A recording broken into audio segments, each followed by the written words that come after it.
Distinguished members of the media, it is my honor to host today my colleague and friend, the Minister of European Affairs of Ireland, Thomas Byrne. Our meeting comes naturally following the discussions we led almost a month ago in Dublin. Discussions led in the spirit of partnership, understanding, and strong common determination for united future of Europe. Our common views and messages remain the same. Enlargement of the European Union is a matter of common safety, stability, and vision. There is no stable Europe without integration of the Western Balkans. There is no true union without united politics towards the neighborhood. North Macedonia remains committed to this path with reforms, with concrete results, and with an open dialogue. We believe that each country candidate should be valued based on its merits without being held hostage by bilateral matters and political blockages. This is a precondition for preserving the credibility of the European idea. In that regard, Ireland plays an important role, being a member of the Union as of 1973. It is an example for successful use of the opportunities offered by the membership through investments, opening of economy, and reinforcement of institutions. But to us, it is more important, having in mind the fact that Ireland is one of the vocal and clear voices of reason within the frames of EU when it comes to enlargement. We appreciate the Irish support in the institutions of the EU. This support is not only in declarations, but it is consistent and principled. We're especially pleased that Ireland will undertake the presidency with EU's Council in 2026, because we believe that this will be an additional opportunity for deepening of the European perspective of the region. I would like to express my appreciation to Minister Byrne for his visit and for the constructive dialogue, because this is an expression for common determination for united Europe, which is stronger, more just, and closer to its citizens. Thank you.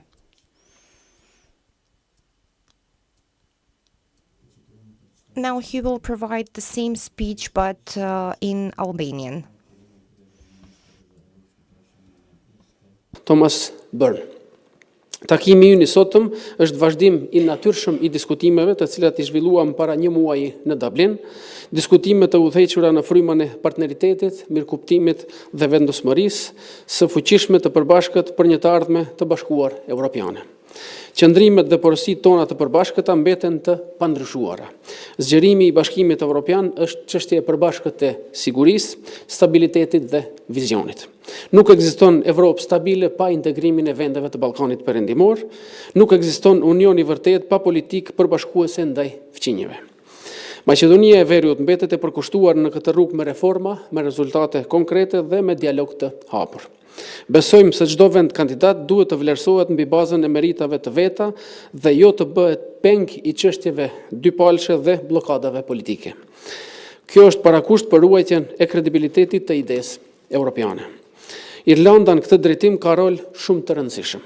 Si antar e Bashkimit Evropian që prej vitit 1973, ajo përfaqëson shembull të suksesshëm të shfrytëzimit të mundësive të cilat i sjell antarësimi përmes investimeve, hapjes së ekonomisë dhe përforcimit të institucioneve. Megjithatë, për ne, më e rëndësishme është fakti që Irlanda është një nga zërat më të zëshëm dhe më të fuqishëm të arsyes dhe drejtësisë në kuadër të Bashkimit Evropian, kur bëhet fjalë për procesin e zgjerimit. Ne e çmojmë mbështetjen irlandeze si zëshëm ashtu edhe në mënyrë të qetë brenda institucioneve të BE-s. Kjo mbështetje nuk është deklarative, por konsistente dhe principiele. Veçanërisht na gëzon fakti që Irlanda do të kryesojë presidencën e Këshillit të BE-s në vitin 2026, sepse besojmë se kjo do të jetë mundësi plotësuese për thellimin e perspektivës evropiane të rajonit. I shpreh mirënjohje ministrit Byrne për vizitën e tij dhe për dialogun konstruktiv, i cili është shprehje e përkushtimit të përbashkët për një Evropë të bashkuar, e cila është e fuqishme, e drejtë dhe më afër ndaj qytetarëve. Ju falenderoj. Mr. Byrne. Thank you very much, Orhan. Thank you for the fantastic welcome here in Skopje this morning. It's wonderful to be back in Skopje. I was here in this room almost 3 years to the day. Unfortunately, on that day, I was only here for about 3 hours, 4 hours. We had a very quick visit in and out, and I didn't get to appreciate the magnificence of Skopje, and it's such a beautiful city. And I'm so happy to be here, and maybe this evening I'll have time for a walk around again tonight, because sometimes in these visits we don't get to appreciate the beauty of our surroundings. We're so busy with meetings. But those meetings are important, and the engagement that we've had already in Dublin, and thank you for your visit, those meetings are very, very important. We have excellent bilateral relations between Ireland and North Macedonia, and we've had good senior level engagement in recent years. Ireland, as has been said, is taking the presidency of the Council of the European Union in the second half of next year.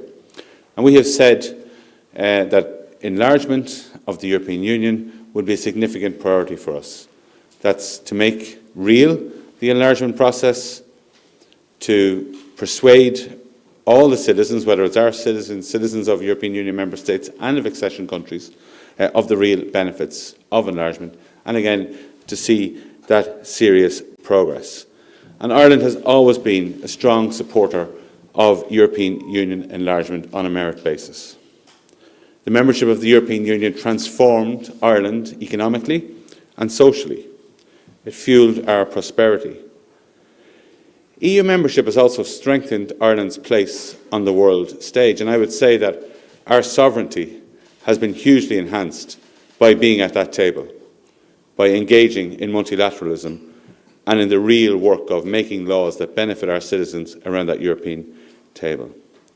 I also say that our culture and our language have been massively enhanced by European Union membership, and I'm interested to hear you give your statement in both Macedonian and Albanian, because of course we have two languages. We speak English mostly, but we have the Irish language as well, which is our first official language in our constitution, and just 3 years ago it was made an official language of the European Union, and that has been transformative for the future of the Irish language, I would say, in terms of developing it for the modern world, the world of digital, the world of climate, the world that we live in today.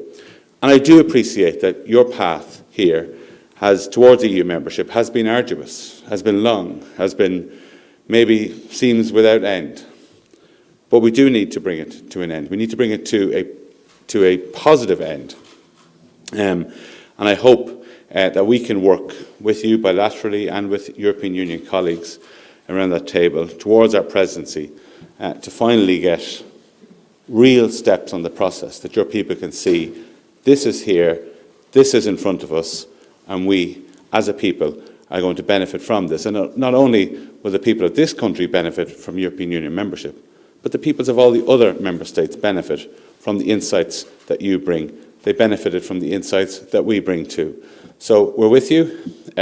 We stand in support of multilateralism, in support of your ambitions, and whatever help we can be to be fair to that process, to ensure that it is a merit-based process, and to ensure that that process works as it should.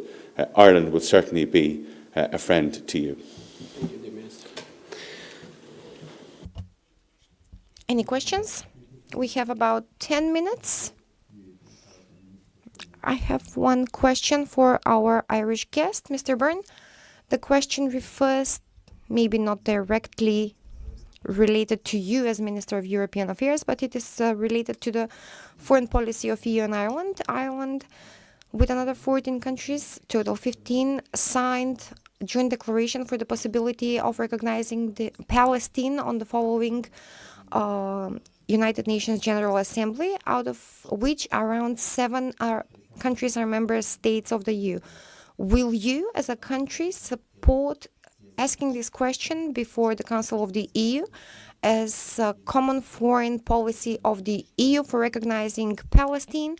And did you discuss today with the Minister of European Affairs, Mr. Murtezani, on this matter, having in mind that Macedonia has still not declared its views on this matter, especially after the Macedonian Assembly did not vote in favor of the resolution for stopping the humanitarian assistance in Gaza and for the people of Gaza? And Minister, one question related to you. Yesterday there was a session of the government. Did you discuss the matter of the situation in Gaza, having in mind that all countries in the world are already openly discussing that this must stop? Thank you. Say first is that the situation in Gaza is unbearable, it's catastrophic, and it requires an urgent humanitarian assistance, an urgent uplift, massive uplift in humanitarian assistance. And what is going on there is wrong. Ireland has been very, very clear from the start that Israel was entitled to defend itself, the hostages must be released, and we've always adhered to the view that Hamas is a terrorist organisation. But what's going on there is wrong. Ireland recognised Palestine over a year ago, about a year and a half ago. We independently recognised Palestine along with Spain and Norway. And we're currently represented at the conference in the United Nations this week on the two-state solution. The two-state solution actually was first put forward by an Irish Foreign Minister, Brian Lenihan, in 1980.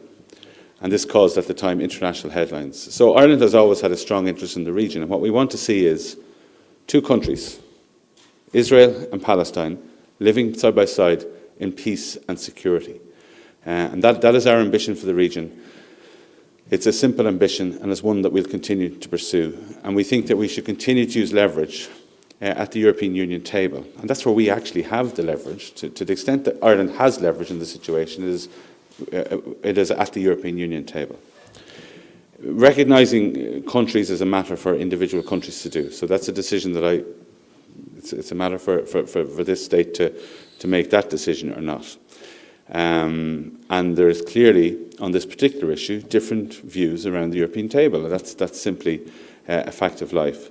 But we have seen, I would say, significant concern as to what's going on in Palestine from us, and certainly we've been long-standing advocates for the people of Palestine, but also I see it from other countries who maybe traditionally took a different perspective. But the situation is urgent, and it does require urgent help, and we want to support Kaja Kallas and the EU to go as far as we can, and indeed the Commission to go as far as they can in using the leverage that the European Union has, and also to talk to other member states as well who have a different perspective, and to understand their perspective, but to persuade them that the humanitarian situation is just so bad that it does require urgent action. When it comes to your question, due to some health issues, I was not able to attend the government session.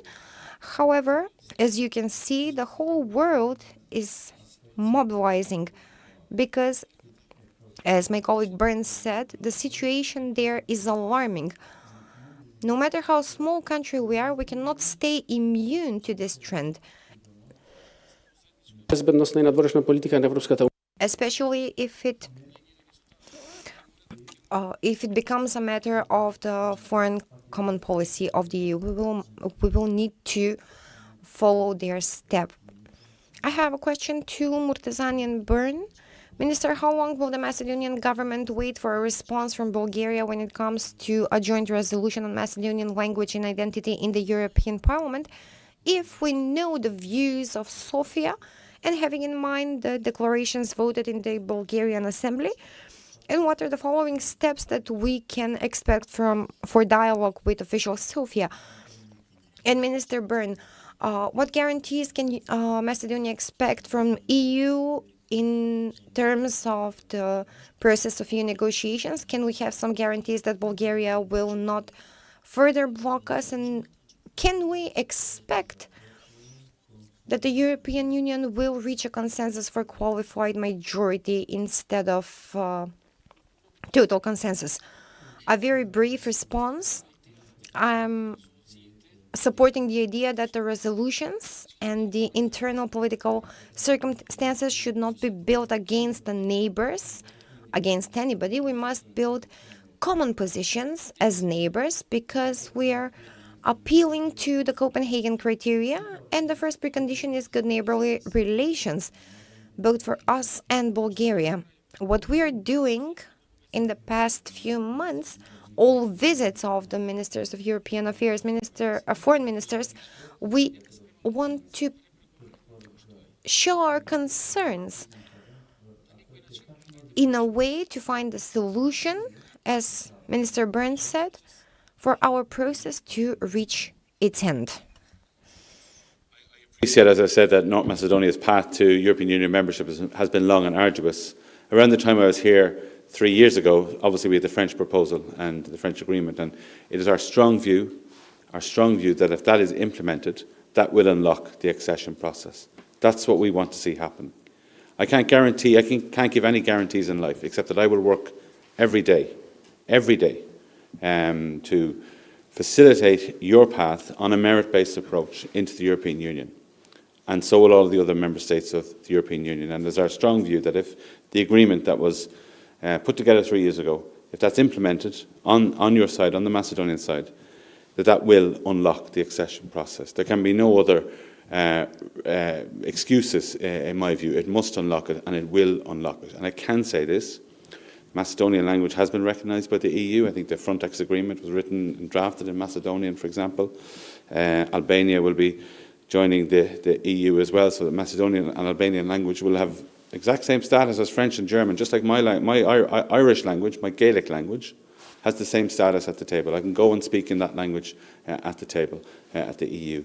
And when you're a member of the European Union, I have no doubt that you will be able to go and speak Macedonian or Albanian or English or French, whatever you want. They all have the same status around that table. And that's the promise of the European Union. It gives countries like us really greater expressions of our sovereignty, greater expressions of our culture and our language. And we will work as Ireland, but also as presidency, to make sure that all agreements are implemented, are complied with, and that everybody can get the benefits of them.